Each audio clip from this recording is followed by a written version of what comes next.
Começando mais um podcast aqui, collab entre Cinemasters e CZ Talks. Hoje com uma convidada muito especial, mora no meu coração porque já é minha cliente há algum tempo, Andrea Köhler, CMO da Tirolês. Muito bom. Pessoal, prazer estar aqui. Obrigada pelo convite, Bru. Muito obrigada. Prazer estar aqui para falar de marca, para falar de campanha, para falar de queijo. Prazer é nosso recebê-la. Queijo. Principalmente queijo. Gente, quem não conhece a Tirolesa? Quem não tem um queijinho tirolesa em casa? Nossa. Não é não, Ju? Eu sou apaixonada por queijo. Somos todos. Eu sou apaixonada por queijo. Eu queria que você falasse um pouquinho sobre o rebranding, né, que vocês fizeram recentemente. A gente participou um pouquinho junto com vocês. Você veio falar aqui no Roundtable sobre isso com outros líderes de marketing. Como foi o processo, cara? Como é pegar uma marca tão tradicional como a Tirolês e rejuvenescê-la, reinventá-la? Como é que foi? Então, grande desafio esse, porque justamente pela Tirolês ter 45 anos de história, acho que o grande desafio é convencer internamente que a gente precisa reinventar, a gente precisa modernizar. Porque o medo interno é, será que a gente não vai perder toda a nossa história? Será que a gente não vai perder toda a nossa essência? Será que a gente não vai perder o legado? Então, acho que o cuidado desse posicionamento foi entender com profundidade que é uma empresa sólida, que tem confiança, tem muita qualidade, o consumidor diz isso, é muito querida, é muito afetuosa, e só que ela precisa acompanhar o mundo. Então, quando a gente começa a olhar pesquisas que falam que geração Z, 45% da geração Z já busca receita com queijo, que está interessado em queijo e receitas com queijo, você fala, bom, então eu preciso me comunicar com essa galera que está chegando, essas gerações novas, e eu estou um pouco falando com outras gerações ainda, com uma geração X, né? Então, acho que mostrar isso internamente foi algo importante para que a gente percebesse que precisamos acompanhar o movimento do mundo, o movimento do público, né? Se o consumidor é o nosso centro, eu tenho que acompanhar ele, né? Então, a última vez que a Tirolês tinha feito uma modernização na marca tinha sido 10 anos atrás, em 2015. Então, acho que ali, quando chegou em 24 mais ou menos, onde começou uma provocação de o mundo mudou. Olha como o mundo está mudando absurdamente, né? Então, não podemos ficar parados. E acho que, falando de um asset muito importante da marca, que era o vovô Tirolês, é um personagem fofo, querido, super afetuoso, mas ele não tinha uma identidade, ele era só um vovô. Mas ele não, qual é o link dele para o meu público? Qual que é a história dele? Backstory do exatamente. E aí a gente deu, então, toda uma vida a ele, né? Deu o nome dele, então ele chama Senhor Minas hoje. Ele é o queijista da Tirolês, ou seja, ele tem uma profissão. Ele vai ser, né, a nossa representação de todo o nosso know-how em queijos. A gente sabe muito de queijo, então é ele quem vai ser o porta-voz de tudo isso. Então, acho que assim, não foi fácil porque tem esses medos internos, né? Mas eu acho que a gente está colhendo agora resultados lindos e acho que está todo mundo muito feliz com esse momento da Tirolês mais jovem, aí, mais moderna, né? Que legal. Existe uma tendência muito grande em personificar as marcas, né? E é muito bacana você ver que era antes o vovô Tirolês, agora ele vem adaptado, modificado. Quais são os resultados que você já enxerga do público, dessa aceitação? Eles gostaram, não gostaram? Como que é esse retorno, né? Porque antes a gente comunicava e não tinha esse retorno. Mas como tem sido o retorno e acolhimento? Eu acho que incrível. A gente começou isso realmente agora em maio. Então, a comunicação para mercado foi em maio. Então, a gente ainda está vendo toda a repercussão, né? Mas o pouco que a gente vê foi uma super receptividade do público, dos consumidores, do tipo, a minha Tirolês, né, que mudou, mas acho que é importante assim, mudou, mas sem mudar. Sim. Né? Eu faço uma reexpressão da marca, né? Eu não reinvento ela completamente. Então, eu acho que o público ele gosta porque ele percebe assim, é a minha Tirolês de sempre, só que ela está me acompanhando, ela está mais atual, né? Então, acho que precisa ter isso. Então, o que a gente veio observando, acho que foi uma boa recepção da marca, e isso tanto em consumidores como internamente para nossos colaboradores, porque também são nossos consumidores, né? E eu queria só contar um assunto aqui, né? A gente precisa engajar primeiro o time interno, né? E botar as pessoas ali de dentro para fazer com você esse rebranding é muito importante. A gente não pode esquecer dos colaboradores, né? Primeiro, porque eles também são os nossos consumidores. São 1.200 consumidores da marca, né? E a gente, para escolher o nome do personagem, como ele é muito querido e muito icônico, a gente tinha também esse medo de o que vocês vão fazer com o vovô tirolês, né? O que você vai fazer, André? Não mata ele, né? E aí, a gente, com essa história de falar que ele é um queijista, a gente precisava dar um nome para ele, né? E eu queria muito um nome. Que nome vai ser? Aí, ficando debatendo, e a gente escolheu fazer um concurso interno para que os colaboradores escolhessem o nome. Então, fizemos ali um concurso, tivemos mais de 120 opções de nome, e aí a gente escolheu o Senhor Minas, que aí a pessoa de lá foi super reconhecida por ter escolhido o nome e tal. Então, eu acho que a gente engaja primeiro dentro, para depois engajar fora, né? Então, o Senhor Minas é uma segurança que a gente tem, que ele foi muito bem escolhido, né, pela gente, assim, então... mais identitário. Adorei. Eu fiquei com medo, confesso. Quando a Andrea falou, você está fazendo um rebranding, aí eu pensei, meu Deus do céu, vamos acabar com o velhinho lá. Então, e a gente vai ficar com saudade dele. As pessoas falavam isso. Tirolês na gôndola, entendeu? Isso. Ó, eu tenho 2 perguntas, vamos fazer numa tacada só, tá? A primeira é, tirolês está nas gôndolas do Brasil inteiro, né? Cara, quando você faz um rebranding, como é que você faz? Curiosidade mesmo, na prática, como é que você atualiza tudo? Essa é a primeira pergunta. Boa. Deve ser uma operação de guerra. É uma operação de guerra. Segunda curiosidade. A gente se conheceu primeiro quando você estava na Fini. Sim. A gente fez filme de balinha. Sim. Foi muito legal. Muito divertido. Foi muito divertido. Imagino, delicioso. Foi muito marcante para nós, foram filmes que a gente adorou fazer. Mas qual é a grande diferença assim, para um líder de marketing quando você salta de um segmento para o outro?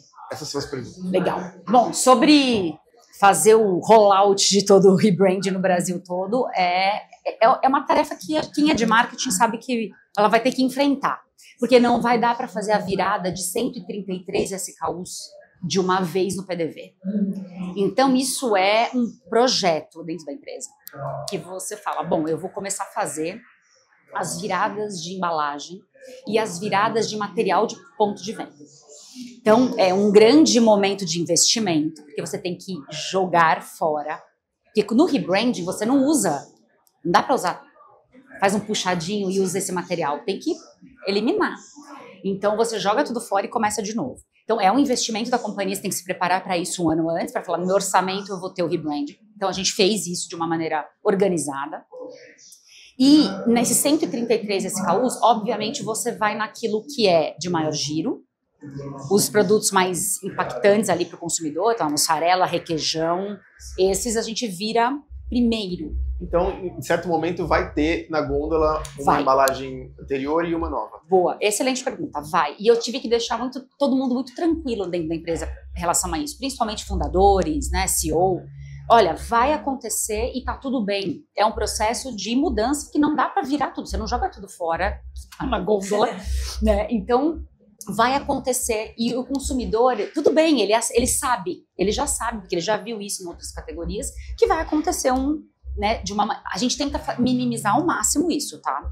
Então, eu acho que aqui é um trabalho muito de trade marketing, que tenta operar isso de uma maneira onde o produto tá acabando, e eu entro com o pedido novo do SKU novo. Então, a gente minimiza ao máximo, gente. Mas, assim, não dá para dizer que no universo de bem de consumo, que é giro muito rápido, a gente consegue ter excelência. Mas é um projeto e a gente vai virando os de maior volume e de maior impacto. Então, esse é o primeiro ponto. E de mudança de categoria, eu acho que chega uma hora que, para marketing, quem é marketing precisa vivenciar novas categorias. Para trazer, refrigerar um pouco, assim, refrescar um pouco de conceito de outras categorias, de se abastecer mesmo de outras ideias, né? Então, eu fiquei 7 anos em bala. Então, chegou uma hora que eu comecei a pensar assim, nossa, mas tá bom, eu só conheço o consumidor de bala. Você estava presa no multiverso lá das balinhas. Exatamente.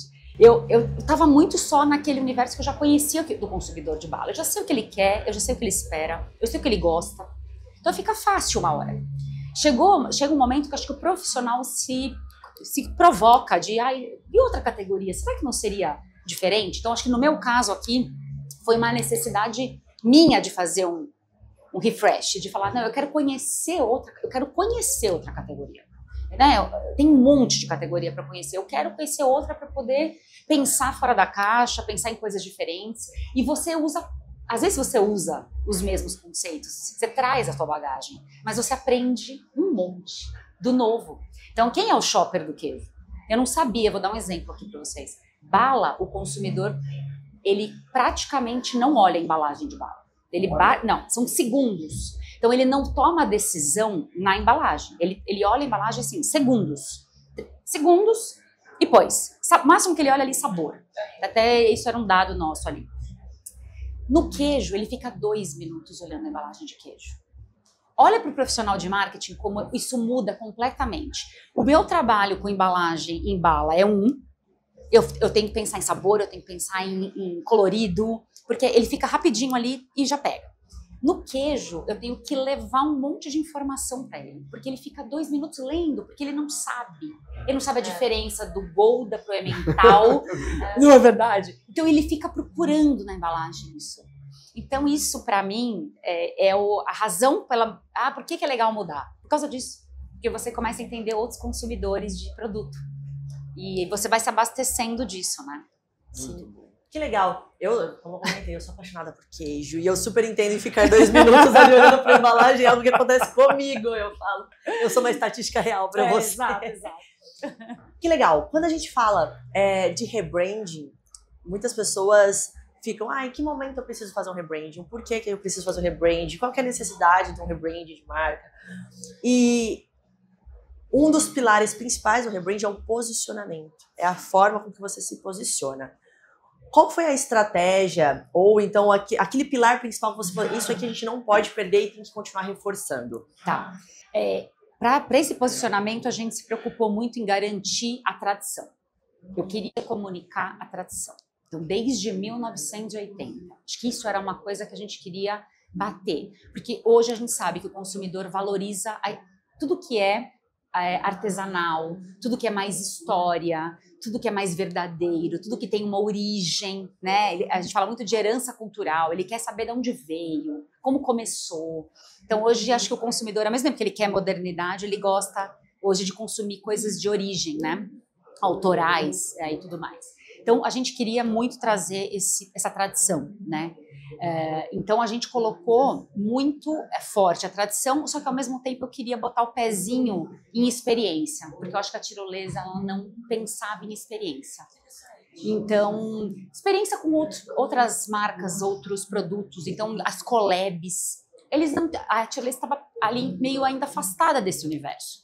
Então, a gente queria conectar tradição e experiência. Então, acho que essa foi a escolha para a gente fazer o posicionamento.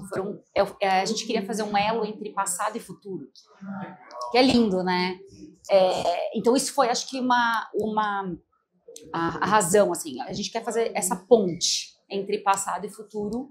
Então, a tirolesa tem tudo aquilo de passado, mas ela está pronta para o futuro. Algo nesse sentido. Eu fico muito feliz de ouvir isso, porque a gente vê tanto rebranding superficial, né? E mal feito, Exato. Ou faz porque tem que fazer. Ou fora do timing. É. Ou faz porque o líder de marketing quer deixar a marca dele. Exato. Quer deixar o legado dele. Deixar o legado dele, Então eu fico muito feliz, assim, porque faz todo sentido.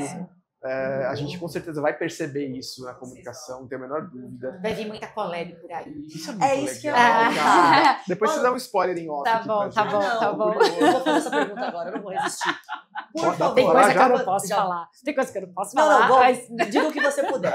Mas quando se trata de collab, a gente pensa assim, queijo combina com o quê? Na minha cabeça, vinho. Mas quais são os caminhos que existem de collabs? Então vou te falar alguns. Aí.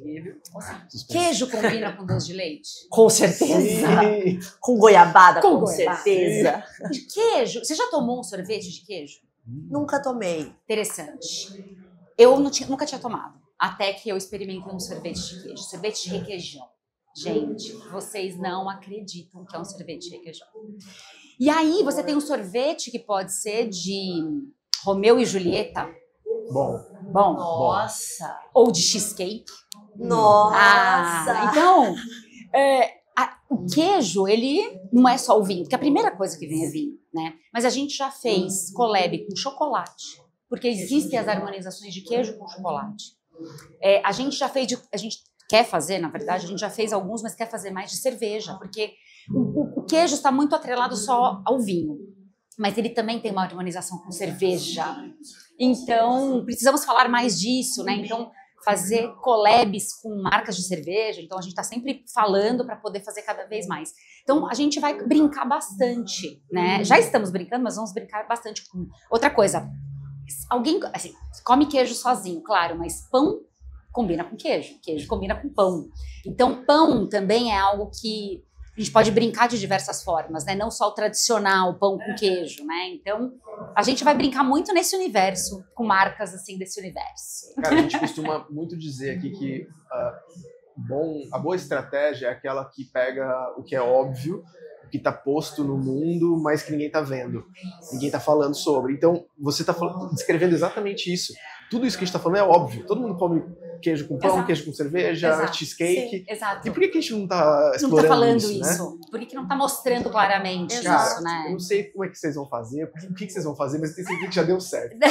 Que bom. Vou jogar um aqui que essa é nova, hein? Vai lá. Anota aí pra gente fazer nos próximos, que a gente não fez até agora. Depois a gente faz uma conta aqui. Qual foi a porcentagem de líderes de marketing mulheres que sentaram nessa cadeira aqui? É a maioria. É a maioria, não é? Cara, isso é um movimento ou isso é uma característica da função, da posição? Por quê? E que legal que tem tantas mulheres assim, em posição de liderança, porque a gente vê que a sensibilidade é diferente, a empatia é diferente, o olhar a paixão é diferente, o sentimento. Então, assim, é especial. É especial. Eu acho que pode ter a ver com essa coisa do afetivo, né, do afetuoso. Não sei se isso tem a ver, mas eu acho que é um movimento também. Eu acho que as empresas também estão se abrindo mais para isso. Acho que com todo o movimento que a gente vem vivendo, né, de todo mundo é igual, né, de que as coisas são possíveis para todos. E então eu acho que as empresas também estão se abrindo para isso. A Tirolesa, ela é uma empresa que nesse aspecto me surpreendeu muito. Metade da liderança é feminina. Mais da metade da liderança é feminina. Na minha área de marketing, todas as líderes são mulheres. Na liderança de C-level, que responde para o CEO, metade são mulheres. Sou eu e mais 2 mulheres na diretoria. Então, existe acho que hoje em dia um movimento também das empresas, mas eu acho que também tem essa questão talvez de mais sensibilidade, eu não sei. Uns 10 anos atrás, mais ou menos, a gente que está sempre dentro das empresas, a gente começou a ver um movimento de colocarem metas assim, até 2025, 50% das nossas lideranças serão mulheres. A gente viu esse movimento acontecendo porque era muito desigual. Dependendo mais da categoria do segmento também, né? Mas eu acho que nós estamos colhendo os frutos assim de um despertar que aconteceu alguns anos atrás, sabe? Eu acho que isso pode ser que tenha tido essa meta em outras empresas, mas hoje, por exemplo, a Tirolesa é uma empresa que não fez isso. Acho que foi natural. Então, acho que tem empresas que naturalmente a mulher vai conquistando esse espaço, né? E aí vem da verdade dos fundadores mesmo, que abriram esse espaço, né? Mas eu acho que tem empresa, talvez no mundo financeiro, talvez, acho que tem algumas áreas que são mais masculinas ainda, talvez no universo financeiro. O agronegócio. Né? O agronegócio, exato. Que aí eu acho que precisa colocar como meta mesmo, porque daí para virar meio que na marra. Que legal. Muito bom. Vai com você, Bruno. Júnia, obrigado. Déia, obrigado. Obrigada a vocês pelo Parabéns convite. pelo papo Foi uma delícia. lá. Brilhou muito. Brilhou muito também com a gente. Obrigada. Sucesso no projeto de rebranding. Sim. Vocês vão ver. Agora vocês vão acompanhar. Ansiosa na para rede social e acompanhem aí, porque vai vir muita coisa pela frente. Perfeito. Obrigado, gente. Obrigado, equipe. A gente se vê no próximo.